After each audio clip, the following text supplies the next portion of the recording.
Muy buenas a todos, yo soy Fernando Guitar de la Lastra, soy recuerdo de anestesia y reanimación en el Hospital Universitario de la Princesa. Voy a dar esta charla sobre manejo perioperatorio del paciente neurocrítico, concreto en aquel con hipertensión intracraneal.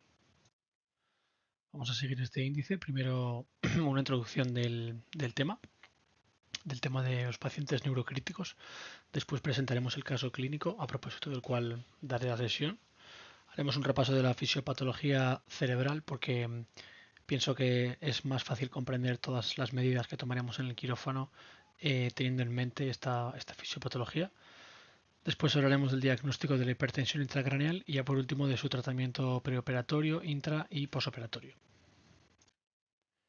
Entonces, en cuanto a la justificación, ¿por qué es importante el manejo del paciente neurocrítico? Bueno, Traumatic Coma Databank, que es un estudio que se realiza en pacientes con TC desde los años 80, determina como principales condicionantes del pronóstico neurológico y de la supervivencia de este tipo de pacientes, una rápida y muy buena reanimación, una estabilización hemodinámica inicial y, por supuesto, detectar rápidamente las lesiones que comprometen la vida del enfermo. Es, por tanto, clave comprender muy bien qué está pasando dentro del cráneo de estos pacientes y cómo podemos nosotros mejorar su pronóstico. Entonces, nuestro caso clínico comienza con un varón de 55 años, de antecedentes médicos únicamente tiene una hipertensión y que es traído por el SAMU a nuestro centro con bajo nivel de conciencia, intubado y con dos vías periféricas. Tiene un Glasgow basal de 7 y una midriasis izquierda. Entonces, bueno, se le realiza un TAC y bueno, en el TAC podemos ver pues este hematoma subdural agudo, hemisférico izquierdo, ¿verdad? Que desplaza la línea media hacia la derecha. Nos dice el radiólogo 17 milímetros y que además condiciona una reacción subfacial y transcentorial de ascendente izquierda. Es decir, son datos de hipertensión intracraneal severa. Solo puedo recordar, el hematoma subdural es aquel que se origina habitualmente de las venas puente, que están por debajo de la dura madre. Es un sangrado venoso de baja presión, que normalmente es más larvado, mientras que el hematoma epidural es aquel que se origina de arterias que están pues en el espacio epidural y que da un sangrado agudo con clínica muy repentina de hipertensión intracraneal. Parece pensar que el epidural, al estar con mayor presión, va a ser más letal, pero la realidad es que el subdural, al detectarse de manera más dificultosa, condiciona un peor pronóstico para los pacientes. Bueno, esto a modo de repaso. Y bueno, hablando ya de la fisiopatología del sistema nervioso central, que va a ser muy útil para comprender todas las medidas terapéuticas que tomaremos en este paciente, simplemente recordar que el cerebro ocupa un 2% del peso del cuerpo, sin embargo consume un 20% del gasto cardíaco. Es decir, es un tejido con una tasa metabólica muy alta, sobre todo en comparación con otros tejidos del cuerpo. Consume en torno a 80-100 miligramos por minuto de glucosa y además es que no posee reservas. Por tanto, el cerebro depende de un flujo continuo de sangre que le aporte oxígeno y nutrientes para su correcto funcionamiento. Entonces, para explicar de qué depende este flujo, que tan importante es para el cerebro, pues vamos a hablar de la ley de Poiseuille, que habla de cómo se gobierna el flujo de un fluido a través de un vaso, en este caso la sangre a través de una arteria, ¿no? Entonces, si miramos la ecuación, en el numerador el flujo depende de la diferencia entre la presión al principio y al final del vaso, dividido entre las resistencias que ofrece este vaso. Bueno, y también el propio fluido. Entonces, la presión que está al principio del vaso es la presión arterial media, que es la presión con la cual ingresa la sangre al cerebro. Y la presión al final del vaso, la que está sufriendo ese vaso en su extremo distal, es la presión intracraneal, ¿vale? Está siendo el vaso aplastado por la presión intracraneal y se opone a ese flujo. Entonces, la diferencia entre estas dos presiones, la presión arterial media y la PIC, es la presión de perfusión cerebral. Y en cuanto a las resistencias vasculares cerebrales, dependen de una división. En el numerador tenemos el número 8, la viscosidad del líquido y la longitud del vaso, factores sobre los cuales nosotros nos podemos influir muy poco. Y en el denominador el número pi, que tampoco podemos cambiar, y el radio elevado a la cuarta potencia. Que, bueno, como vemos, este radio tiene un enorme peso en la generación del flujo a través de los vasos. Por tanto, nosotros cuando nos marcamos un objetivo de presión arterial, realmente lo que nos estamos marcando es un objetivo de flujo. A nosotros nos interesa una presión arterial en la medida en la cual esta presión es capaz de generar un flujo que lleve oxígeno y nutrientes al cerebro, ¿no? Entonces, el flujo sanguíneo cerebral hemos dicho que es la presión de perfusión cerebral partido de las resistencias vasculares cerebrales Nuestro objetivo de presión de perfusión cerebral siempre está en torno a 60-70. Con esta presión vamos a tener siempre un flujo adecuado. Ya sabéis que la presión arterial media depende del gasto cardíaco y de las resistencias vasculares sistémicas, y luego la presión intracraneal, que nos convendrá tenerla más bien baja. No nos interesa tener tampoco una presión de perfusión demasiado alta. De hecho, por encima de 90 se han reportado casos de sangrado, etcétera. Nos interesa tenerla ahí, entre 60 y 70, ni más alta ni más baja. Alguno podría pensar que si la presión arterial media también depende de las resistencias vasculares sistémicas, es muy difícil aumentar el flujo sanguíneo, porque si aumentamos las resistencias con un vasopresor, estaremos también aumentando las resistencias vasculares cerebrales y por tanto no estamos aumentando el flujo sanguíneo cerebral. Sin embargo, existen unos mecanismos en los vasos de la región intracraneal que son mecanismos de autorregulación que independizan un poco las resistencias vasculares que hay en el cerebro de las que están en el resto del cuerpo. ¿Vale? Es lo que intenta el cerebro, es independizar el flujo sanguíneo cerebral de la presión arterial en el resto del cuerpo. Luego, en cuanto a las resistencias vasculares cerebrales, ¿de qué van a depender? Pues lo primero, del tono vascular. Ya hemos dicho que el radio elevado a la cuarta potencia tiene un enorme peso en el flujo sanguíneo cerebral. Y la verdad que este tono vascular va a ser la principal vía de regulación que tiene el cuerpo humano para adaptar el flujo sanguíneo cerebral a sus necesidades. La PCO2 va a ser un potente estímulo vasodilatador para los vasos arteriales en el cerebro, ya que bueno, el CO2 que se acumula en el tronco del encéfalo estimula el centro vasomotor y vasodilata mucho las arterias cerebrales, con el objetivo de aumentar el flujo sanguíneo cerebral, porque se interpreta que esa acumulación de CO2 es un resultado de que el flujo sanguíneo es insuficiente. Lo mismo ocurre con la PO2. Una PO2 baja, aunque en menor medida que la PCO2 alta, también vasodilata las arterias cerebrales, y un pH ácido, lo mismo. La tasa metabólica cerebral también es un regulador del flujo sanguíneo cerebral. Los productos del metabolismo cerebral son vasodilatadores del flujo sanguíneo, perdón, son vasodilatadores y por tanto aumentan el flujo sanguíneo cerebral. La temperatura como mecanismo que influye sobre la tasa metabólica cerebral, ya que el frío disminuye la tasa metabólica cerebral, también influye sobre las resistencias vasculares cerebrales. Y por último, los fármacos. Y luego, como reguladores menores, tenemos la viscosidad. Entre un hematocrit de 30 y 50% prácticamente no hay diferencia en la viscosidad, y por tanto no va a haber diferencia en el flujo. Y luego la longitud del vaso. Aquellas regiones que están más lejos del principio de las arterias que van a perfundir el cerebro son más sensibles a la isquemia que aquellas que están más cerca, porque las resistencias al principio del vaso son menores que al final. Y luego nunca olvidar el delivery de oxígeno. Nosotros podemos tener un flujo muy apropiado, con una PPC perfecta, pero si nuestra hemoglobina, por ejemplo, es de 5, va a ser insuficiente ese flujo sanguíneo cerebral, ¿vale? Siempre tener en mente el contenido arterial de oxígeno y luego también el consumo cerebral de oxígeno. Y bueno, ya metiéndonos en la fisiopatología de la hipertensión intracraneal, no es posible dar una sesión de hipertensión intracraneal sin hablar de la teoría de Monroe-Kelly, que establece que el cráneo es un compartimento que no se puede expandir y que por tanto, si alguno de los contenidos del cráneo quiere o tiene que aumentar su volumen, el resto tienen que compensarlo disminuyendo. Entonces tenemos cierta complianza en el cráneo, se puede aumentar un poco el volumen, en torno a 20-30 mililitros en los adultos sin que aumente la presión intracraneal, pero podemos ver en esta gráfica cómo cuando llegan a sobrepasarse estos mecanismos la presión intracraneal aumenta de manera brusca. Los tres componentes que tenemos dentro del cráneo son el volumen cerebral, el parénquima, el volumen arterial, el volumen venoso y el líquido cefalorraquídeo. El arterial y el venoso se consideran volumen sanguíneo. Entonces, cuando aparece un cuarto componente, como por ejemplo un hematoma o un tumor, si primero se desplaza sangre venosa y líquido cefalorraquídeo hasta que ya no se puede evacuar más y por tanto comienza a aumentar la PIC. Entonces, hablamos de hipertensión intracraneal con una PIC por encima de 20 durante más de 10 minutos, porque bueno, hay situaciones fisiológicas en las que puede aumentar la PIC, por ejemplo, con una maniobra de Valsalva o durante el ejercicio es normal que la presión intracraneal se pueda aumentar, pero cuando es por encima de 10 minutos es patológico y automáticamente es una hipertensión intracraneal.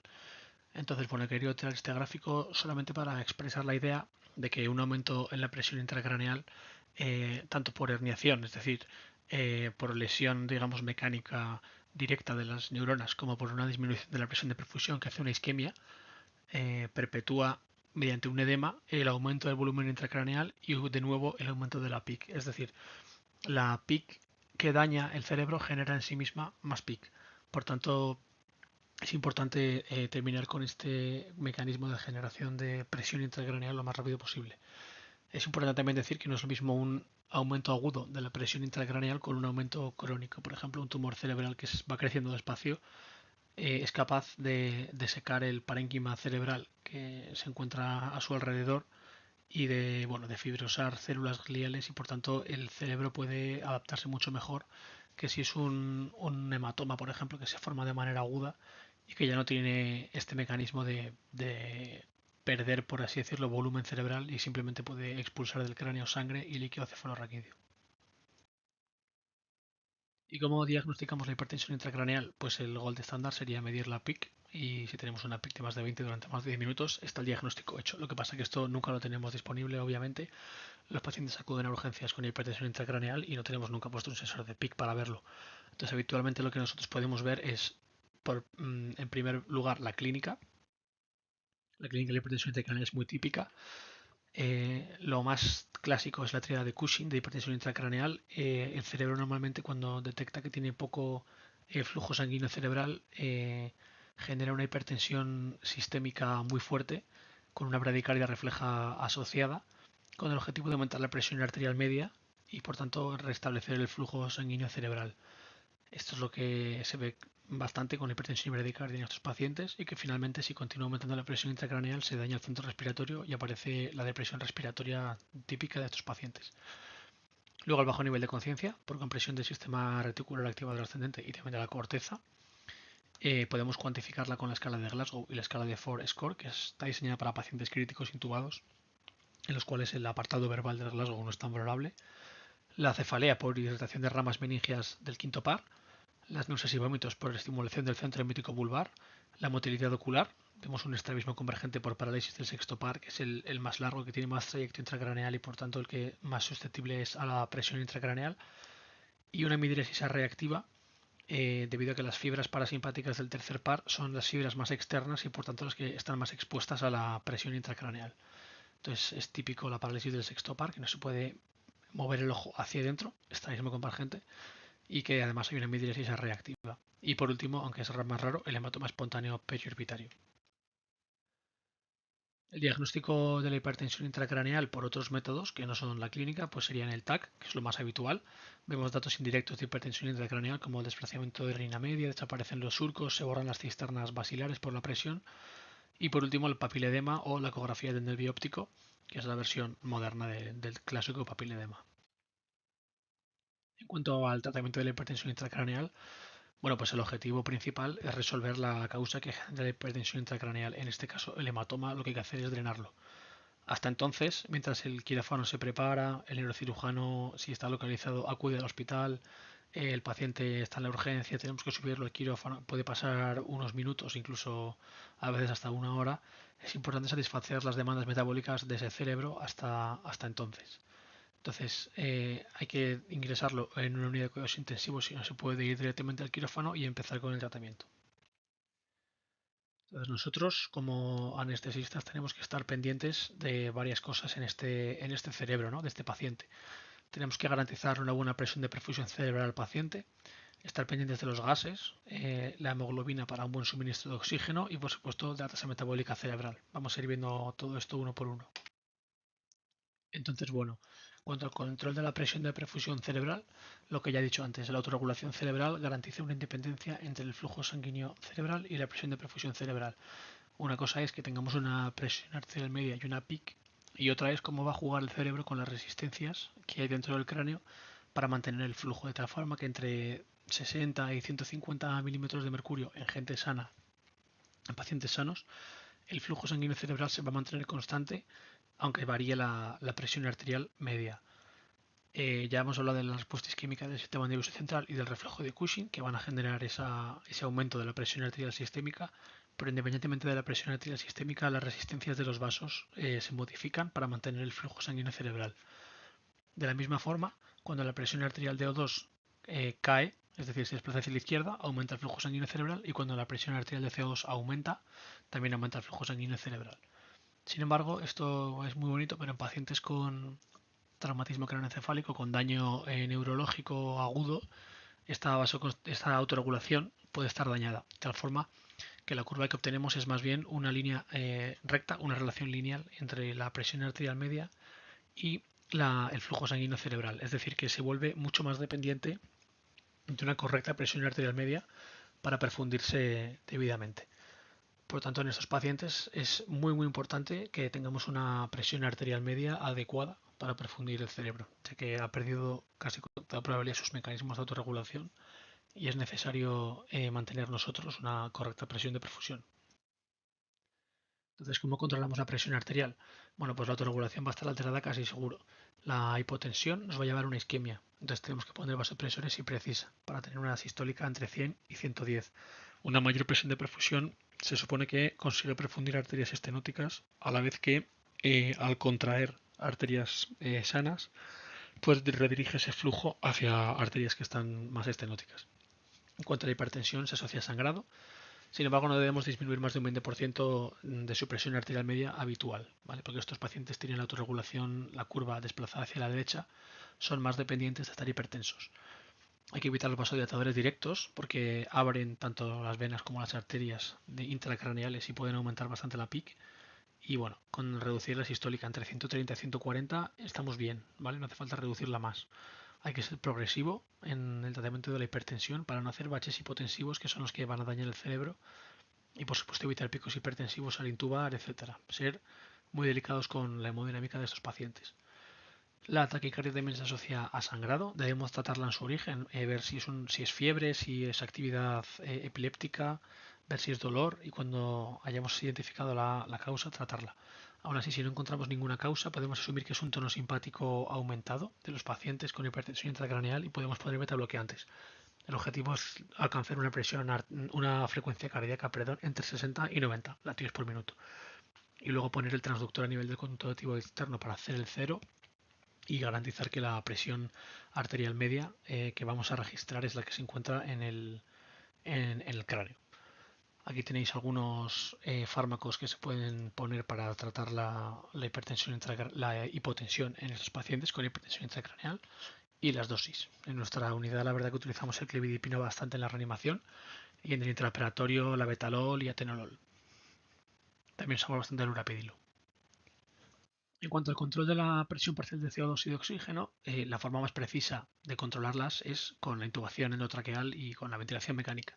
¿Cuáles son las indicaciones para intubar a estos pacientes? Pues por supuesto cuando hay pérdida de reflejos de vía aérea, con bajo nivel de conciencia, esto para todos los pacientes.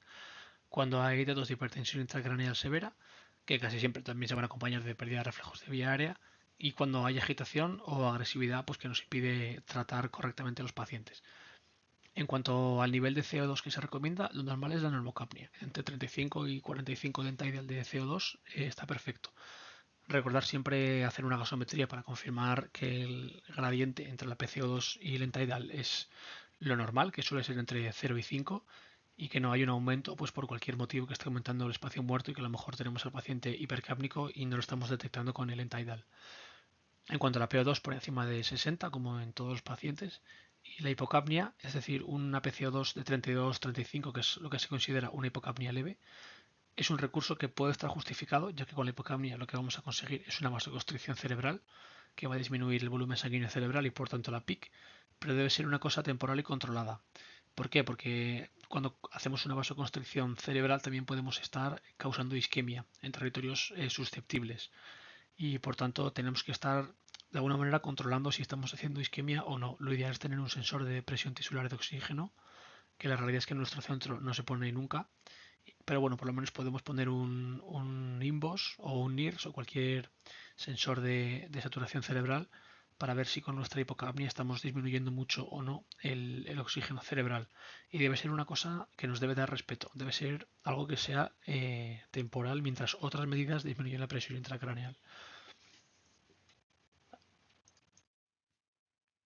En cuanto al control del consumo de oxígeno cerebral, bueno, pues se recomienda una temperatura normal, evitar la fiebre, no se hace hipotermia de rutina.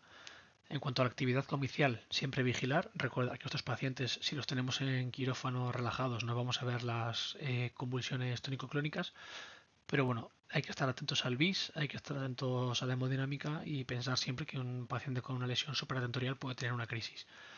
Ahora la verdad es que revisando la literatura se recomienda la profilaxis con levetiracetam en casi todos los pacientes, ya que es un fármaco muy seguro con prácticamente ningún efecto adverso significativo y que la verdad que beneficio-riesgo es bastante interesante, ya que una crisis aumentaría mucho el consumo de oxígeno y en un cerebro que tiene su perfusión comprometida, pues sería muy dañino. Después también es muy importante controlar la glucemia, que se encuentra entre 80 y 180 miligramos por decilitro de glucosa, ya que el cerebro isquémico con hiperglucemia sucede lo mismo que en los ictus, que genera radicales libres y metabolismo anaerobio con acidosis intracelular que dañan las neuronas. Además de que una hiperglucemia en el cerebro por osmosis va a aumentar también el edema y la presión intracraneal. La hipoglucemia, por supuesto, también sería dañina y más en un cerebro que ya tiene un flujo sanguíneo cerebral tirando abajo, pues si encima le llega con poca glucemia, pues peor todavía. Entonces, lo mejor es mantener una normoglucemia. Y luego todos los fármacos anestésicos disminuyen el consumo de oxígeno cerebral. Y en cuanto al control inicial de la PIC, bueno, pues lo primero, ingresar en la UCI, intubación endotraqueal y ventilación mecánica, como ya hemos visto, evaluación del nivel neurológico y de la reactividad pupilar. Y quiero destacar dos medidas que son muy baratas y muy eficaces para disminuir la PIC. La primera es elevar la cabecera a 30 o 45 grados, no más de eso, y optimizar el retorno venoso. Os he traído aquí un estudio que he encontrado muy antiguo del año 83 que mide con un sensor de presión intracraneal cuánto disminuye la PIC al elevar la cabecera y a los 30 grados la PIC disminuye un 6%. Sí que es verdad que también al elevar la cabeza disminuye la presión arterial en el cerebro, pero este cambio en la presión de perfusión cerebral, aunque en el gráfico nos puede parecer que puede llegar hasta disminuir en 2-3 milímetros de mercurio la presión de perfusión cerebral, este intervalo de confianza hace que no sea significativo. Sin embargo, la disminución de la PIC sí que es significativa y por tanto se recomienda prácticamente siempre elevar el cabecero, que es una medida que no cuesta nada y que puede disminuir bastante la PIC. Si disminuye la PIC 6, con una PIC de 21 estaríamos bajando la PIC hasta 15, lo cual es muy notable. Y otra medida que tampoco cuesta nada y que es bastante eficaz para prevenir la hipertensión intracraneal es no obstruir el retorno venoso yugular. La vía central inicialmente debería ser una vía subclavia o femoral, pero intentar no obstruir la yugular. Y bueno, pues yo que sé, que el tubo, que la pinza que sujeta el tubo o que el aparato del bis que no estén apoyados en el cuello, que el cirujano tampoco se apoye en el cuello para favorecer este retorno venoso yugular y que no aumente la presión intracraneal. Esta es una figura del Miller en el cual a un paciente con un sensor de PIC se le hace una compresión yugular y se ve cómo la PIC aumenta, pues si los fijamos en los valores del gráfico, prácticamente de 20 a 30 y tantos de PIC. O sea, es un aumento bastante significativo. Después, en cuanto a la osmoterapia, bueno, hay dos opciones principales, el manitol y el hipertónico. El fundamento de la osmoterapia es que vamos a conseguir, mediante mecanismo de osmosis, extraer agua libre del parénquima cerebral y por tanto disminuir su volumen y disminuir la presión intracraneal. El manitol a dosis de 1 gramo por kilo, la verdad es que es menos eficaz que el hipertónico. De esto hay bastantes estudios ya que demuestran que el hipertónico es un mejor fármaco para disminuir la presión intracraneal en cuanto a cifras de presión intracraneal. Y además, al ser un diurético osmótico, nos puede causar hipotensión por el efecto diurético y la hipovolemia que le siguen. Si aumenta mucho la osmolaridad, puede hacer un fracaso renal, sobre todo cuando aumenta por encima de 320. Y bueno, también puede hacer una hipertensión intracraneal de rebote porque supuestamente el manitol, cuando hay un edema vasogénico, se puede filtrar a través de la barrera hematoencefálica al parénquima cerebral, quedarse ahí y después atraer agua y hacer una hipertensión intracraneal de rebote. En cambio, el hipertónico es más eficaz, es un expansor de volumen, no hace daño renal y no hace hipertensión intracraneal de rebote. Lo que pasa es que hay que tener cuidado con el sodio, no aumentar la natremia de forma demasiado brusca y, y esas serían las principales diferencias. Lo que pasa que es que aún no existen diferencias clínicas en cuanto a supervivencia y pronóstico neurológico entre estos dos agentes osmóticos. Entonces, bueno, de momento no hay unas recomendaciones firmes sobre cuál utilizar, pero bueno, sí que parece que el hipertónico es más eficaz disminuyendo la PIC y que tiene menos efectos adversos. Aquí os he traído un cuadro para calcular cuánto surosaino hipertónico hay que poner. Ya utilizamos suero al 3 o al 7,5%.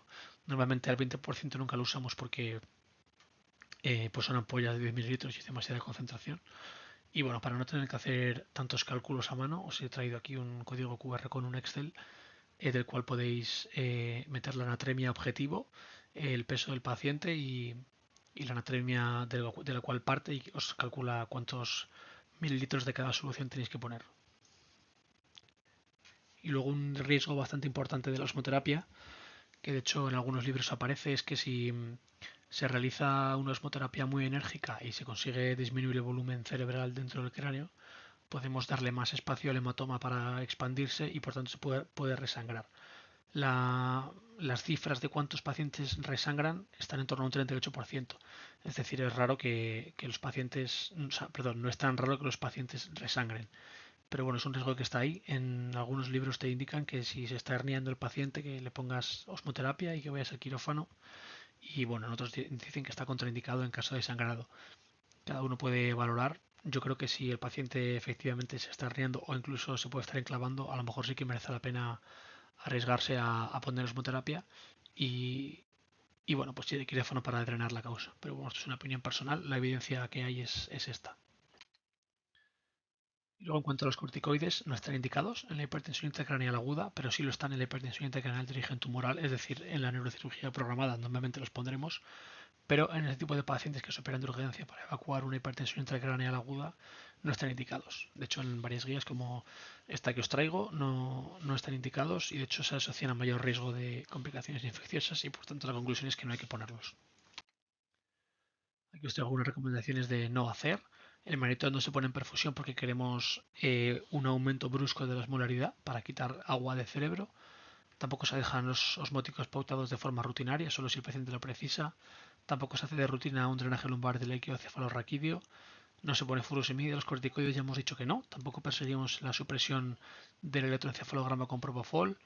Hemos dicho que normotermia, tampoco hipocapnia de rutina. La presión de perfusión cerebral no debemos aumentarla por encima de la venta de rutina porque pueden resangrar. Y bueno, en caso de que tenga hipotermia, tampoco está indicado utilizar barbitúricos en caso de que la PTI-O2 sea baja. Y la hipercapnia en los pacientes de tipo D, que son aquellos pacientes que tienen una PIC alta y una PTI-O2 baja, tampoco está indicada. ¿Vale? Porque bueno, podríamos pensar que la hipercapnia al ser vasodilatadora va a aumentar la PTI-O2 al llevar más oxígeno al cerebro, pero va a ser a expensas de aumentar la PIC. Por lo tanto, tampoco está indicada. Este es un estudio, esta figura es de un estudio que, bueno, os dejo aquí la referencia abajo, que individualiza los pacientes en función de cómo se combina su PIC y su PTI-O2 en distintos fenotipos, por si os interesa leer. Y bueno, en cuanto al intraoperatorio, la verdad que tampoco hay muchas diferencias con el manejo preoperatorio que hemos dicho. Por supuesto, la información preoperatoria, analítica, preguntar si toman anticoagulantes, que estos pacientes a veces hacen un hematoma porque están anticoagulados, y las pruebas cruzadas, porque este tipo de pacientes sí que pueden sangrar. La monitorización va a ser estándar, pero con una presión arterial invasiva para tener una lectura a tiempo real de la presión de perfusión cerebral y un BIS y un INVOS para ver la oxigenación cerebral. Con dos vías periféricas en principio sería suficiente, aunque sí que se recomienda una vía central en caso de que necesiten aminas, osmoterapia o, bueno, en caso de que sean pacientes que puedan llegar a necesitar nutrición parenteral. Depende un poco del contexto del paciente. En cuanto a la fluidoterapia, normalmente se pone surosalino, que es ligeramente hipertónico con respecto al plasma, y vitralglucosados y Ringer, que son hipotónicos y podrían aumentar el edema y la PIC en el cerebro. Tampoco se recomiendan de forma rutinaria los coloides como la albúmina porque también aumentan la presión intracraneal y el objetivo hemodinámico es mantener la presión de perfusión cerebral.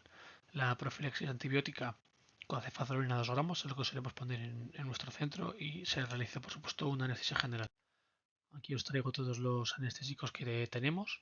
Normalmente el atomiato lo evitaremos por el riesgo de crisis. El oxígeno nitroso tampoco tiene cabida en neurocirugía por el riesgo de neumoencéfalo que se puede expandir por el oxígeno nitroso. Los halogenados, en concreto el sebo con una CAM por debajo de 1, no aumentaría la presión intracraneal, pero normalmente vamos a preferir el propofol. Y bueno, la ketamina, recuerda que también aumenta la presión intracraneal y que por tanto tampoco se utiliza. Lo más utilizado son el propofol y los barbitúricos en caso de que tengamos alguna contraindicación por el propofol. La succinilcolina provoca fasciculaciones que aumentan la PIC, por tanto tampoco se pone. Y en todos estos pacientes que no podemos preguntarles por las ayunas, haremos una inducción de secuencia rápida. Por tanto, nuestros agentes más predilectos para estos pacientes van a ser el propofol, el rocuronio y luego el remifentanilo, que es bastante interesante, ya que nos permite un control hemodinámico rápido y al tener una vida media ultra corta podemos hacer una exploración neurológica nada más terminar la cirugía y despertar al paciente.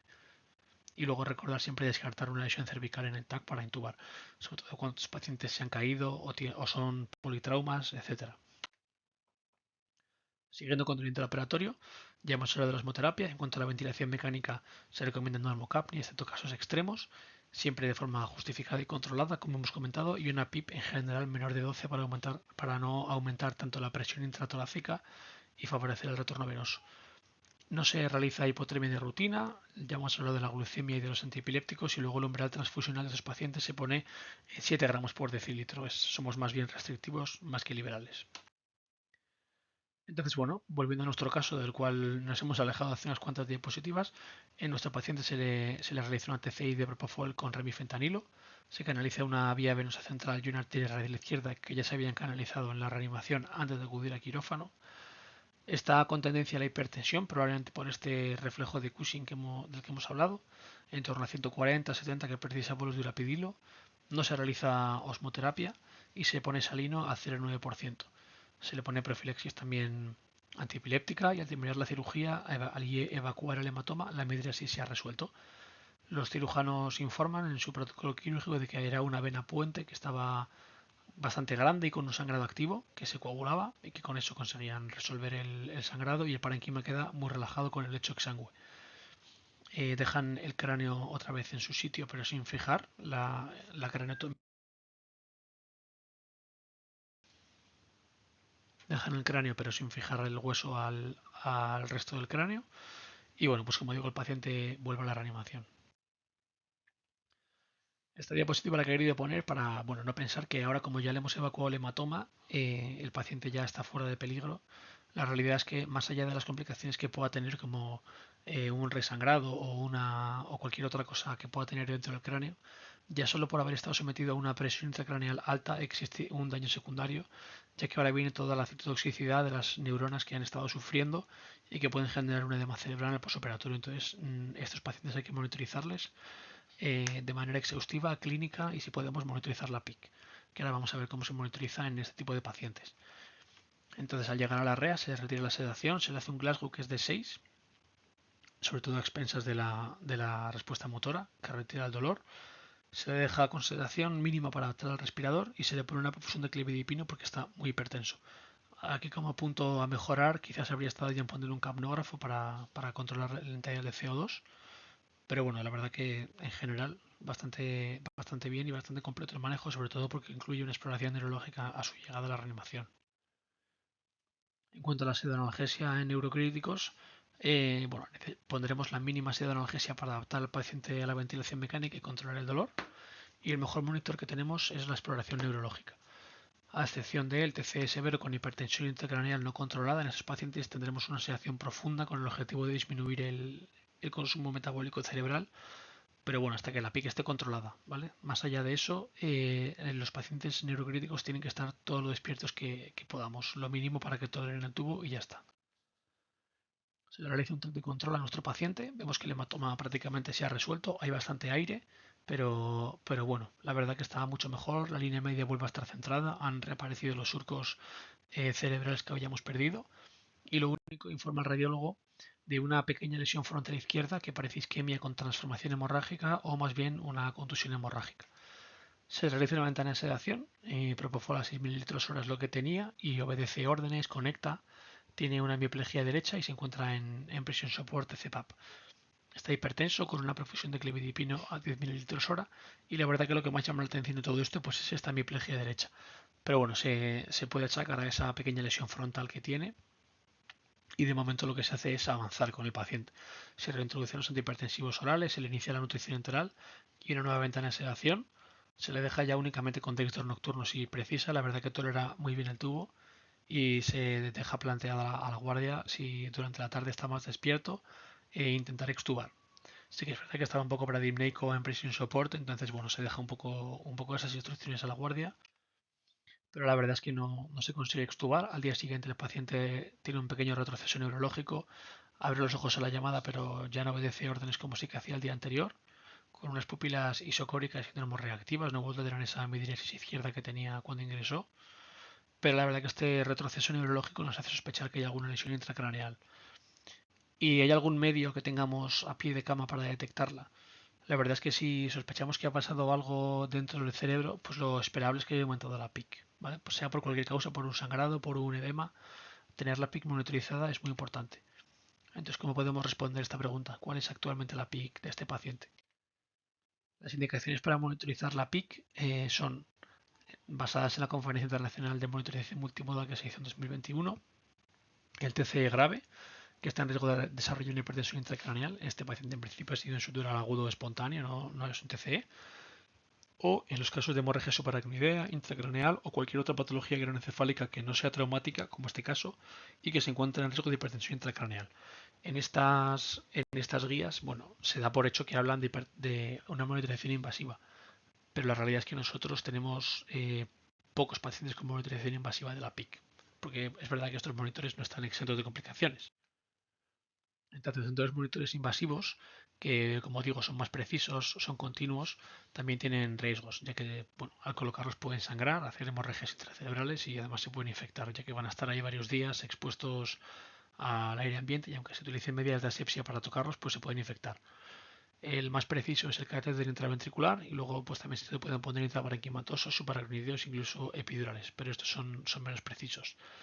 Y luego en cuanto a los monitores no invasivos, tienen menos riesgos, la verdad que son más seguros, pero la desventaja es que no son tan precisos y que además no son continuos. Tenemos la ecografía de la vaina del nervio óptico, el Doppler transcraneal y por supuesto el TAC y la resonancia magnética. Dentro de los monitores invasivos, bueno, pues obtiene una medida directa de la PIC, como ya sabemos entre 5 y 15 es normal, y observaremos la forma de la onda. Normalmente tiene un patrón trimodal que podemos ver aquí. Lo primero que vemos es esta onda que corresponde al pulso sistólico. Después una P2 que es una refracción del pulso, que si la PIC está muy alta pues puede ser más alta que P1. Y luego P3 que es la muestra dicrota del pulso arterial como veríamos en una arteria. En una disensibilidad cerebral alterada, como digo, la P2 puede ser mayor que la P1. Y cuando se pierden las ondas es cuando ya hay una hipertensión intracraneal severa y únicamente vemos una onda como si fuese casi una arteria. Este es un ejemplo de un paciente que tuvimos en nuestra reanimación con un sensor de PIC. Podemos ver la onda trimodal. Y bueno, pues lo que hemos hablado antes de la exploración clínica para monitorizar la PIC.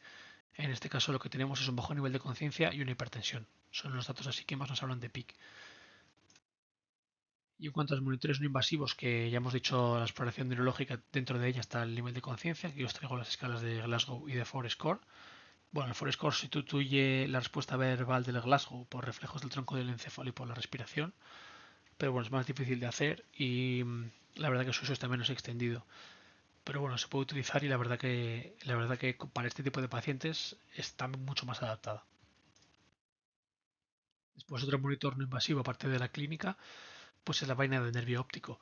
Este es el papiledema clásico de toda la vida que se ha utilizado para detectar hipertensión intracraneal, pero de una manera un poco más sencilla y con un instrumento que tenemos ya en nuestras unidades de críticos, que es el ecógrafo. Se pone el transductor lineal sobre el párpado cerrado y a una profundidad de 5 milímetros detrás del globo ocular deberíamos ver el nervio óptico y ahí podemos medir su grosor. El grosor se mide 3 milímetros por debajo del final del globo ocular y por encima de 5,6 se corresponde con hipertensión intracraneal en la mayoría de los estudios. Aquí tenéis cómo se coloca el transductor, justo por encima del ojo. Es ideal hacer una foto en el ecógrafo para no estar todo el rato insonando la retina. Y bueno, pues se mide la vaina del nervio óptico. Y aquí os he traído algún estudio que, bueno, pues que correlaciona en pacientes con hipertensión intracraneal que tienen un sensor de PIC, la vaina del nervio óptico con la presión intracraneal. Y bueno, es uno de los estudios que establece este punto de 5,5 milímetros como el umbral, ¿no?, para la hipertensión intracraneal. Otro método no invasivo es el Doppler transcraneal, que tiene muchas indicaciones. La verdad que la principal no es monitorizar la PIC, pero sí que sirve para detectar vasospasmo, por ejemplo, después de una hemorragia subaracnoidea, muerte encefálica, etcétera. Pero una de las indicaciones también es monitorizar la PIC de forma no invasiva en unidades de cuidados intensivos. Entonces, bueno, hay muchas ventanas desde las cuales se puede buscar la vasculatura cerebral. La más frecuente y la que yo voy a hablar es la temporal. Se pone el transductor entre lo que sería la ceja y el pabellón auricular en la fosa temporal con la marca dirigida hacia anterior y hacia superior y buscamos el mesencéfalo, que es esta estructura con forma de alas de mariposa. Inmediatamente anterior a ella tenemos el polígono de Willis, con la arteria cerebral media que se acerca a nuestro transductor, la arteria cerebral anterior y la arteria cerebral posterior. En algunos pacientes se puede ver también como aquí la arteria comunicante anterior. Y bueno, pues vamos a hacer un Doppler pulsado en la arteria cerebral media y según la morfología que tenga el pulso podemos extraer información. Normalmente el flujo sanguíneo cerebral pues tiene un pico sistólico y después un flujo diastólico, y en pacientes que tienen hipertensión intracraneal lo que vamos a ver es que el flujo diastólico se va perdiendo porque la presión intracraneal supera a la presión arterial diastólica, y entonces en esta fase diastólica del ciclo pues el flujo disminuye bastante, conservándose bastante bien el flujo sistólico. Y esto hace que el índice de pulsatilidad, que es un cociente entre, no sé exactamente si histólica partido de diastólica, pero es similar, pues aumente. Entonces, en una hipertensión intracraneal muy intensa, lo que vamos a ver es un muy alto índice de pulsatilidad, que en lo normal estaría entre 0,6 y 1,1. Por otra parte, como curiosidad, pues en un paciente que tiene mucho flujo, con muy baja pulsatilidad, con un flujo muy veloz en diástole, esto nos indica que el vaso está en sí mismo, está muy vasoconstreñido y que por tanto el flujo es muy rápido, y eso nos indica o bien un vasoespasmo, una estenosis o una hiperemia con hiperaflujo. Entonces, por no liarlos mucho con este tipo de monitor, la alta pulsatilidad indica un vaso menos distensible y por tanto más hipertensión intracraneal. Aquí tenéis la fórmula del índice de pulsatilidad y tiene una fuerte correlación, un índice de pulsatilidad por encima de 2 con una PIC por encima de 20 y una PPC por debajo de 50. Aquí os he traído una tabla, es un poco un resumen del Doppler transcraneal. Un índice de pulsatilidad por encima de 1,4 nos habla de hipertensión intracraneal, y una velocidad de flujo diastólica por debajo de 20, porque esa PIC se pone al flujo diastólico, también nos habla de hipertensión intracraneal. Entonces, bueno, se le realiza el Doppler transcraneal a este paciente con este leve retroceso neurológico que ha tenido y vemos que actualmente tiene un IP de 2,1 y una velocidad diastólica de 14,5, es decir, tiene datos de hipertensión intracraneal severa.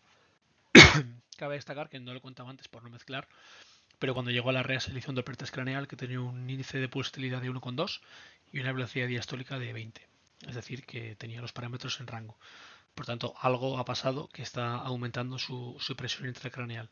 ¿Cuál es la forma de salir de dudas viendo estos datos? Pues hacer una ecografía del nervio óptico que nos va a demostrar que tiene una vaina de nervio óptico, en este caso de 0,6. Este no es de nuestro paciente, pero bueno, he cogido una similar. Y por supuesto, pues se realiza un TAC de control en vista de estos hallazgos y se ve un resangrado muy importante, que además ya tiene un componente epidural, como hecho efecto masa y herniación subfacial, así como una lesión isquémica en el polo frontal, que era la misma que se veía y que ahora ya es isquémica establecida por compresión de la arteria cerebral anterior. Entonces, bueno, ante esta complicación se comenta con neurocirugía el pronóstico del paciente.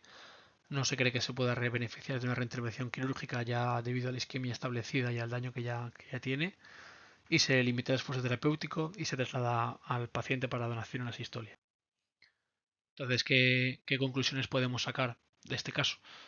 Pues lo primero, tener siempre en mente la perfusión cerebral, intentar normalizar, recordar que en esta sesión casi todo lo que hemos visto es normal, es decir, normotensión, normocapnia, normoglucemia, temperatura normal, ¿vale? Esto es una máxima en neurocirugía, y en estos pacientes pues hay que estar muy, muy atentos, no dejarles estar hipotensos, no dejarles estar hipertensos, controlar muy bien la glucemia, porque todas estas cosas tienen un impacto importante en el pronóstico neurológico, siendo el cerebro tan sensible como es. La hipocapnia siempre debe estar justificada contra la adhesión momentánea. La terapia osmótica, si se hace, que sea solamente en casos de pacientes que se están herniando, intentar evitar las hemorragias. Dominar la exploración neurológica básica, por supuesto la monitorización multimodal de la PIC en la REA, con las opciones que tenemos. Y la anestesia general, tiba con propofol y remifentanilo. Es útil la TCI en este caso porque al modificar las dosis de TCI, la bomba va a ser un poco más agresiva, va a dar un bolo y podemos tener controles un poco más rápidos de la tensión arterial. Y bueno, esta es la bibliografía que he usado. Muchas gracias y espero que os haya gustado la sesión.